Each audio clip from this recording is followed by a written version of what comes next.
Welcome to our channel. నేను మీ ప్రశాంత్. కమల్ హాసన్ గారు కన్నడ భాషపై కొన్ని వ్యాఖ్యలు అయితే చేయడం జరిగింది. అవేంటో తెలుసుకుందాము. దీని గురించి అయితే మాట్లాడేందుకు ప్రస్తుతం మనతో పాటు సీనియర్ జర్నలిస్ట్ దుర్గా వడ్లమణి గారు ఉన్నారు. నమస్తే అండి. నమస్తే అండి. మేడం, కమల్ హాసన్ గారు కన్నడ భాషపై కొన్ని వ్యాఖ్యలు చేయడం జరిగింది. దానికి ఇప్పుడు అక్కడ ప్రజలు ఎలా స్పందిస్తున్నారు? కమల్ హాసన్ ఏమన్నారంటే, తమిళ భాష నుండి కన్నడ భాష వచ్చింది అని థగ్ లైఫ్ ఆ ఈవెంట్ ఏదైతే జరుగుతుందో అందులో కన్నడ నటుడు శివరాజ్ కుమార్ని ఉద్దేశించి అన్నారు. అసలు భాషల పుట్టుపూర్వతరాలు తెలుసుకోకుండా ఎవరం కూడా మాట్లాడకూడదు. మాతృభాష అభిమానం ఉండాలి మనందరికీ కూడా. మన భాషని మనం ప్రేమించాలి. అదేవిధంగా పక్క భాషను కూడా మనం గౌరవించాలి. అయితే ఇది కన్నడ వాళ్ళకి చాలా ఆగ్రహం తెప్పించింది. ముఖ్యంగా బీజేపీ నేత విజయేంద్రన ఆయన దాని మీద వ్యాఖ్యానించారు.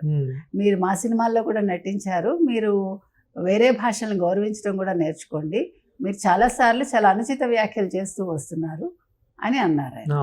ఇప్పుడు మన అసలు భాషల పుట్టుపూర్వతరాలు తెలుసుకుంటే మీకు మొత్తం ప్రపంచంలో 10 కుటుంబాలు ఉంటాయి, భాషా కుటుంబాలు. అందులో 4వది మన ద్రావిడ భాషలకు సంబంధించిన ద్రావిడ భాషా కుటుంబం. ఇందులో మీకు 30కి పైగా భాషలు ద్రావిడ భాషలు ఉన్నాయి. ఆ ద్రావిడ భాషలను ఏం చేశారంటే మళ్ళీ 3 విభాగాలు చేశారు. దక్షిణ ద్రావిడ భాషలు, మధ్య ద్రావిడ భాషలు, అదేవిధంగా ఉత్తర ద్రావిడ భాషలు. మన తెలుగు మధ్య ద్రావిడంలోకి వస్తుంది. ఈ దక్షిణ ద్రావిడంలోకి ఇది తమిళం, కన్నడ వస్తాయి. మీకు ఉత్తర ద్రావిడంలో కురుక్, మాల్తో, బ్రాహుయి అని 3 భాషలు ఉంటాయి. బ్రాహుయి మీకు విడిపోయినప్పుడు కొంత భాగం పాకిస్తాన్లో కూడా బ్రాహుయి మాట్లాడతారు. మళ్ళీ అలాగే పంజాబ్ దగ్గర బ్రాహుయి మాట్లాడతారు. అంటే ఇవన్నీ కూడా ఒక కుటుంబానికి చెందినవి. ఈరోజు ఈయన అన్నదానికి నేను ఎందుకు వివరణ ఇస్తున్నానంటే, ద్రావిడ భాషలన్నీ కూడా ఒక మూల ద్రావిడ భాష నుంచి వచ్చాయి. ప్రోటో ద్రవిడియన్ లాంగ్వేజ్ అంటారు. ఈ ప్రోటో ద్రావిడియన్ లాంగ్వేజ్ నుంచి ఈ భాషలు ఏర్పడ్డాక వాటి నిర్మాణ క్రమాన్ని బట్టి, స్ట్రక్చర్ని బట్టి వీటిని దక్షిణ ద్రావిడానికి సంబంధించినవి, మధ్య ద్రావిడానికి సంబంధించినవి, ఉత్తర ద్రావిడానికి సంబంధించినవి అని ఆ లాంగ్వేజ్ యొక్క స్ట్రక్చర్ని బట్టి విభజించారు. కాబట్టి కన్నడ భాష తమిళం నుంచి పుట్టలే, తమిళం కూడా మూల ద్రావిడాన్ని నుంచి వచ్చింది. కాకపోతే మీకు ఏం జరుగుతుందంటే, తమిళానికి మిగతా భాషలకి ఉండే తేడా ఏంటంటే, తమిళం వాళ్ళు ఏది ఫస్ట్ మా భాషే ముందొచ్చింది. ఇప్పుడు వాళ్ళ ఫస్ట్ వాళ్ళ గ్రంథం ఏం చెప్తారంటే తొల్కాప్యం అంటారు. తొల్కాప్యం, కాప్యం అంటే ఏమీ లేదు, కావ్యం. మనం కావ్యాన్ని వాళ్ళు కాప్యం అంటారు. తొలి అంటే మొట్టమొదట. సో తొలి కాప్యనార్ ఎవరు? ఆ గ్రంథ రచయిత అంటే తొలి కాప్యనార్ అంటే ఫస్ట్ మొదటి కావ్యం రాసినవాడు, పేరు తెలియదు. ఇది 1వ శతాబ్దం నుంచి ఉందంటారు. లేకపోతే 3వ శతాబ్దం నుంచి తమిళంలో మీకు రాతపూర్వకంగా, లిఖితపూర్వకంగా సాహిత్యం ఉంది. మీకు తెలుగు వాళ్ళ దాకా వచ్చేసి తెలుగు వాళ్ళు ఏంటంటే, ఇవాళ మీరు ఒకవేళ తెలుగు భాష 1వ శతాబ్దం నుంచి ఉంది అని అన్నారు అనుకోండి, వెంటనే 10 మంది కాదండి ఇది 6వ శతాబ్దం నుంచే ఉంది, కాదు 7వ శతాబ్దం అండి. అంటే మనం ప్రతిదాన్ని కూడా మనదని అనుకోం. మనం ఎంతసేపు దాని మీద ఒక నెగిటివ్ ఇదో లేదు ఆ చెప్పిన వాడిని కాదండమో అది తెలుగు వాళ్ళకు ఉండే అలవాటు. తమిళ వాళ్ళు అలా కాదు. వాళ్ళ భాషాపరంగా వాళ్ళు ఏం చేస్తారంటే, భాష దాకా వచ్చేసరికి, వాళ్ళ సంస్కృతి దాకా వచ్చేసరికి మేమే అంటూ ఉంటారనమాట. అది తెలుగు వాళ్ళకి వీళ్ళకి తేడా. అయితే కన్నడ భాష, తెలుగు భాష మీకు లిపి ఆల్మోస్ట్ ఒకలాగా ఉంటుంది. అంటే రాసే విధానం 10వ శతాబ్దం వరకు తెలుగు, కన్నడ ఒకే లిపి వాడేవి. 10వ శతాబ్దం తర్వాత కన్నడ లిపిను తెలుగు లిపి విడిపడ్డాయి. అంటే విడివిడిగా ఎవరి లిపి వాళ్ళు రాసుకోవడం మొదలుపెట్టారు. 10వ శతాబ్దం వరకు కామన్ లిపి మనకి. మళ్ళీ గతంలో సుబ్బారావు గారు ఆయన గవర్నర్గా వచ్చాక, కర్ణాటక గవర్నర్గా, ఆయన తెలుగు ఆయన, మళ్ళీ కామన్ లిపికి ట్రై చేశారు కొంతకాలం, అది ఆగిపోయింది. కాబట్టి నేను చెప్పేది ఏంటంటే, కమల్ హాసన్ గారికి భాష మీద మీకు అభిమానం ఉండాలి, ఎవరికైనా ఉండాలి, ఎవరి మాతృభాష మీద వాళ్ళకి. నాకు కూడా తెలుగు అంటే చాలా ఇష్టం. ఎట్ ద సేమ్ టైం నేను మిగతా భాషలను కూడా గౌరవిస్తాను.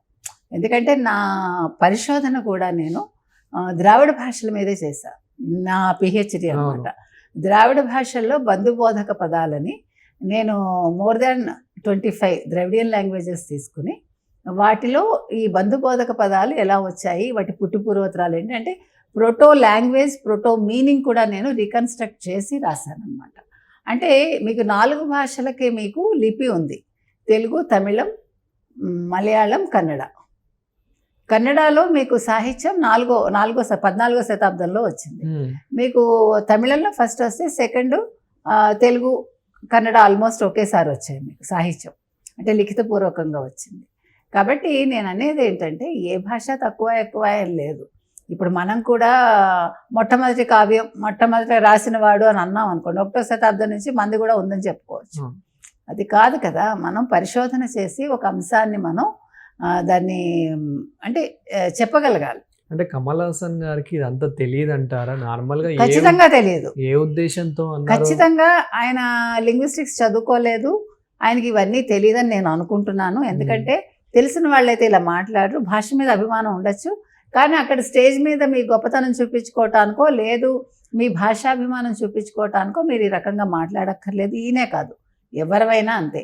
ఇప్పుడు ఇండో ఆరియన్ కూడా మనకి భారతదేశంలో 4 కుటుంబాలే ఉన్నాయి. ఒకటి ద్రవిడియన్ కుటుంబం ఉంది, ఇండో ఆరియన్ కుటుంబం ఒకటి, తర్వాత ఇంకొక 2 కుటుంబాలు ఉన్నాయి అన్నమాట. అంటే మొత్తం నేను అనేది భాషా కుటుంబాలు అంటారు వాటి. కాబట్టి మొత్తం ప్రపంచంలో 10 కుటుంబాలు ఉంటే భారతదేశంలో 4 కుటుంబాలు ఉన్నాయి. నేను చెప్పేది ఏంటంటే మనకు అభిమానం ఉండడం వేరు, దురభిమానం ఉండడం వేరు. నేను అక్కడ మాట్లాడడం కోసం మీరు కమల్ హాసన్ ఈరోజు గొప్ప నటుడు అయ్యారంటే ఖచ్చితంగా తెలుగులో ఆయన నటించడం వల్ల ఆయనే ఒప్పుకున్నాడు మొన్న. కాబట్టి ఏ భాషకుండే గొప్పతనం ఆ భాషదండి, ఏది తక్కువ ఎక్కువ ఉండవు. ఆ విషయంలో నేను ఒప్పుకోను కూడా. ఎందుకంటే మనకి తమిళంలో కొన్ని చాలా అద్భుతంగా ఉండొచ్చు, తెలుగులో ఇంకొన్ని అద్భుతంగా ఉండొచ్చు, కన్నడలో కొన్ని బాగుండొచ్చు, మలయాళంలో కొన్ని బాగుండొచ్చు. కాబట్టి మనం ఎవరిని కూడా తక్కువ చేయకూడదు, కించపరచకూడదు, అది నా అభిప్రాయం. కాబట్టి భాషలు వేరు, భాషాభిమానం వేరు, భాష నేర్చుకోవటం వేరు, భాషల్ని గౌరవించటం వేరు. నేను చెప్పొచ్చేది అది. కాబట్టి కమల్ హాసన్ గారు ఏ ఉద్దేశంతో అన్నప్పటికీ స్టేజ్ మీద అది కన్నడ మాట్లాడే ప్రజల మనోభావాలు దెబ్బతీశాయి. కాబట్టి ఆయన ఆలోచించుకోవాలి. నెక్స్ట్ టైం ఎప్పుడైనా ఆయన ఏదైనా మాట్లాడే ముందు రెఫరెన్స్ చూసుకున్నాక మాట్లాడాలి. మనం ఏ అంశమైనా అంతే, చదువుకోకుండా మాట్లాడుకోకూడదు, చదవకుండా మాట్లాడకూడదు ఏ అంశమైనా సరే. ఎస్పెషలీ భాషలు అనేవి అది చాలా చిన్న విషయం కాదు, చాలా పెద్ద విషయం అది. మొత్తం మనకి ప్రపంచంలో మీకు తీసుకుంటే కనుకైతే 3500 భాషల కంటే ఎక్కువ ఉన్నాయి. భారతదేశంలోనే మీకు లింగ్విస్టిక్స్ దీని ఏమంటారు, central institute of Indian languages, దాని ప్రకారం 1460 భాషలు ఎన్నో భారతదేశంలో ఉన్నాయి. అది నేను అనేది. అంటే మనం ఏదైనా అంశాన్ని అవగాహన చేసుకుని అది తెలిసాక మాట్లాడితే, ఎందుకంటే కమల్ హాసన్ చిన్న నటుడు కాదు, ఆయన కూడా ఒక అంతర్జాతీయంగా గుర్తింపు పొందిన నటుడు, దక్షిణ భారతదేశంలో ఒక మంచి నటుడిగా పేరు పొందారు. కాబట్టి అంటే మనం ఎవరిని కించపరచట్లేదు, క్రిటిసైజ్ చేయట్లా. ఆయన తెలుసుకుని మాట్లాడుంటే ఈరోజు ఈ విమర్శ ఎదుర్కొని ఉండకపోదురు ఆయన. కాబట్టి దాని క్లారిఫికేషన్ ఇస్తే బాగుంటుంది ఆయన. Thank you madam. Thank you.